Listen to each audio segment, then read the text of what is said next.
అరే ఏదో మెసేజ్ వచ్చిందేంటి? 14 కోట్ల ట్యాక్స్ ఫ్రాడా? అది నా బిజినెస్ పైన. అసలు నాకు బిజినెసే లేదు కదా, అండ్ నా అకౌంట్లో అంత బ్యాలెన్స్ లేదు కదా. సో ఎప్పుడన్నా కూడా మీకు ఇటువంటి ట్యాక్స్ ఫ్రాడ్స్ అయినట్టుగా, మీ యొక్క ఇల్లీగల్ బిజినెస్ మీద ఇంత ట్యాక్స్ ఫ్రాడ్ కనిపెట్టినట్టుగా మెసేజెస్ వచ్చినాయా? పానిక్ అయ్యే సిచ్యువేషన్ అసలు కానే కాదు.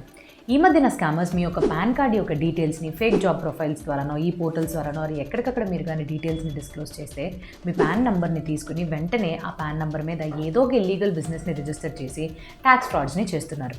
అయితే ఇటువంటి ఫ్రాడ్స్ నుంచి మనల్ని మనం ఎలాగ కాపాడుకోవాలి? సో కాపాడుకునేది అనేది సెకండ్ స్టెప్.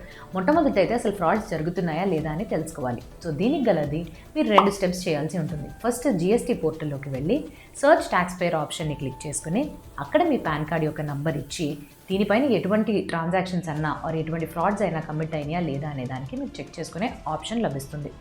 ఇది మీరు చేసుకున్న తర్వాత ఆర్ ఎప్పటికప్పుడు చేసుకున్నట్టయితే ఎప్పుడూ మీరు అలర్ట్గానే ఉంటారు అండ్ ఇటువంటి స్కామర్స్ బారి నుంచి మిమ్మల్ని మీరు భద్రంగా చూసుకోగలుగుతారు. సో ఇటువంటి మరిన్ని అప్డేట్స్ కోసం మా గ్రో తెలుగు ఛానల్ని ఫాలో అవ్వడం మర్చిపోకండి. Thank you.